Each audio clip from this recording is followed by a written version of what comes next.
Hi guys, this is Vikas Varma. Welcome to my YouTube channel career classes future bright institute. बच्चों, आज मैं class 9th के poetry का chapter number 3 rain on the roof के हिंदी का full explanation बताने जा रहा हूँ, जिसके राइटर हैं कोट्स किनी। इस चैप्टर को स्टार्ट करने से पहले इस कविता को हम थोड़ा सा जान लेते हैं कि ये कविता किसके ऊपर कही गई है। तो यहाँ पर जो कवि हैं कोट्स किनी जी, वो कह रहे हैं, अपने विचारों को वर्णन करते हुए कहते हैं कि जब वह अपनी झोपड़ी की टाइल, जैसे आप घर की जो छत होती है उसको यहाँ पर टाइल्स नाम दिया गया है कि झोपड़ी की जो टाइल्स है वो क्या है, जब बारिश होती है तो वो टाइल्स पर गिरती है और वो बारिश की आवाज़ सुनते हैं तो उनके मन में कुछ यादें ताज़ा हो जाती हैं। बारिश की आवाज़ कवि को उसकी माँ की याद दिलाती है और उनके मस्तिष्क में नए नए विचार उत्पन्न करती है। तो आइए देखते हैं हम इस चैप्टर में कोट्स किनी जी ने क्या कहा है। तो देखिए, लिखा है when the humid shadows hover. अब देखिए यहाँ पर ह्यूमिड शैडोज जो है वो बादलों के लिए कहा गया है और हॉवर्स मतलब है मंडराना। हुआ है when the humid shadows hover के बादल जब मंडराते हैं आसमान में over all the starry spheres. अब देखिए यहाँ पर स्टेरी स्फीयर्स का मतलब है तारों का समूह, कि जब बादल आसमान में मंडराते हैं और किसके ऊपर बता रहा हूँ, over all the starry spheres, कहाँ पर, तारों के एक समूह के पास। एंड द मेलनचोली डार्कनेस, और वो बड़ा उदास होता है। और मेलनचोली, देखिए मेलनचोली का मतलब ही होता है उदास और डार्कनेस मतलब होता है अंधकार, कि जब वो अंधकार में उदास होता है, जेंटली वीप्स इन रेनी टीयर्स, तो उदास होकर वो एक बारिश के रूप में आंसू बहा देता है। कौन? एक बादल। फिर से देख लीजिए 4 line. When the humid shadows hover, कि जब ये बादल मंडराते हैं, over the all the starry spheres, के तारों के समूह के ऊपर, एंड द मेलनचोली डार्कनेस, जब वो अंधकार में उदास होते हैं, तो जेंटली वीव्स इन रेनी टीयर्स, तो वो एक बारिश के रूप में अपने दुख को जाहिर कर देते हैं, वही उनके आंसू होते हैं। फिर यहाँ पर कवि कह रहे हैं what a bliss to press the pillow. कह रहे हैं कितनी खुशी मिलती है जब वो अपने पिलो पर यानी कि तकिए पर अपने सर को दबाते हैं। कहाँ पर? Of a cottage chamber bed, bedroom के यानी कॉटेज के एक बेडरूम पर जो उनके पलंग पर जो पिलो रखा हुआ है, तकिया रखा हुआ है, उस तकिए पर वो अपने सिर को बड़ी खुशी के साथ दबाते हैं। And lie listening to the patter, और लेट कर उस बारिश की बूंदों की पटर पटर टप टप की आवाज़ को सुनते हैं। Of the sound rain overhead, कहाँ से आ रही है आवाज़? जब वो लेटते हैं तो उनके सर के ऊपर से, यानी जो छत पर, छत के टाइल्स पर जो पानी की बूंदें गिर रही हैं, उसकी आवाज़ को वो सुनते हैं। नेक्स्ट पैराग्राफ में लिखा है every tinkle on the shingles, यानी कि प्रत्येक बारिश की बूंदें ऑन द शिंगल्स, शिंगल्स मतलब होता है टाइल्स, कि जब प्रत्येक बारिश की बूंदें टाइल्स पर गिरती है, has an echo in the hearts, तो उनके मन में, उनके हृदय में एक काल्पनिक सपना जो है वो गूंजता है। And a thousands dreamy fancies, और हजारों उनके मन में काल्पनिक सपने आना स्टार्ट हो जाता है।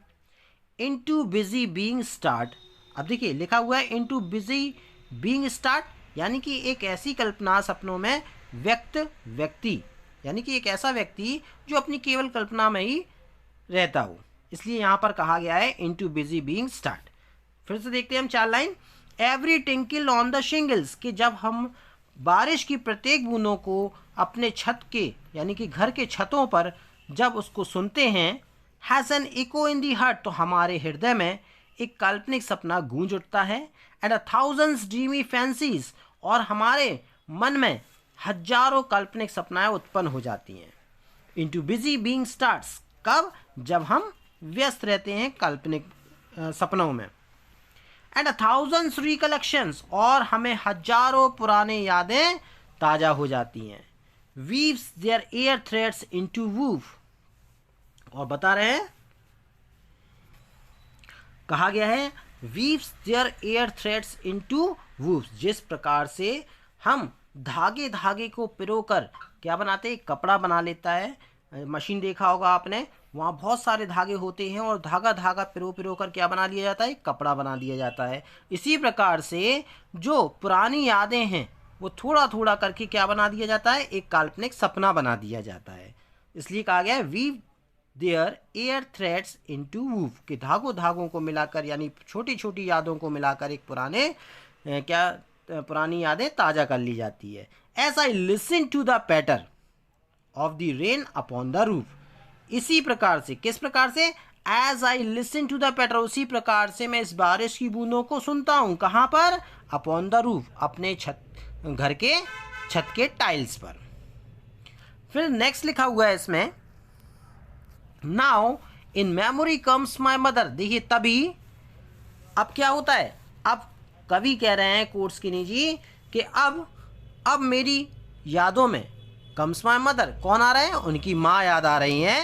As she used in years ago, जो बहुत सालों पहले हुआ करती थी। हो सकता है उनकी माँ गुजर गई हो, इसलिए कहा गया as she used in years ago, काफ़ी साल पहले।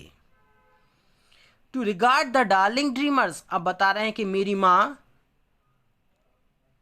माँओं के लिए हम बच्चे बहुत प्रिय थे। कभी कह रहे हैं कि वो अकेला एक बच्चा नहीं थे, उनकी माँ के कई सारे बच्चे थे, इसलिए कहा गया है to regards the darling dreamers, के जो उनके बच्चे थे उनके लिए क्या थे, प्रिय थे। और वो बच्चे क्या थे, अपने सपनों में खोए हुए थे, यानी कि बारिश की बूंदों को सुन रहे थे और कुछ अपने मन में कल्पनाएं कर रहे थे। Ere she left them till the dawn, अब देखिए बता रहे हैं कि उन्हें पता है माँ को कि उनके बच्चे सुबह उन्हें नहीं मिलेंगे। क्यों, या हो सकता है माँ काम करने जाती हो, या हो सकता है बच्चे स्कूल जाते हो, जिस कारण से वो सुबह नहीं मिल पाते। इसलिए उन्होंने कहा है to regard the darling dreamers ere she left them till the dawn, कि माँ रात्रि में अपने बच्चों को निहारती है, देखती है। क्यों, क्योंकि उन्हें पता है कि यही बच्चे सुबह उठकर नहीं मिलने वाले। क्यों, क्योंकि वो बच्चे या तो स्कूल चले जाएंगे या हो सकता है माँ काम पर निकल जाए। आगे लिखा है oh I feel her fond look on me, इसलिए एस आई लिस्ट, आगे भी देख लेते हैं, oh I feel her fond look on me as I list to this refrain. ये देखिए बताया जा रहा है कि एस आई लिस्ट टू, कि जब मैं बार बार इस बारिश की बूंदों को सुनता हूँ, आई feel her fond look on मी, तो मुझे ऐसा प्रतीत होता है जैसे मेरी माँ में हम लोगों की तरफ देख रही हूँ। विच, कैसे देख रही हूँ, जैसे कि पहले वो देखा करती थी। Which I played upon the shingles, अब देखिए वो बारिश की बूंदें जो हमारे घर के छत के टाइल्स पर प्लेड कर रही हैं, यानी कि आवाज़ कर रही हैं, by the patter of the rain. Patter of the rain मतलब कि जब बारिश की बूंदें टाइल्स पर पड़ती हैं तो टप टप की या पट पट की उस पर आवाज़ आती है। उसी प्रकार से माँ, वो सोच रहे हैं कि माँ अभी भी मुझको प्यार से निहार रही हैं। तो बच्चों आपकी पोएम यहीं तक थी, 3 स्टेंजास थे इसमें, और इसके राइटर कोर्सकिनी जो हम आपको पहले ही बता चुके हैं। नेक्स्ट वीडियो हम आपको कल नेक्स्ट चैप्टर के प्रोवाइड कर देंगे। I hope you understand all these paragraphs. अगर आपको ये वीडियो अच्छी लगी है तो please like and subscribe this. Thank you for watching this video.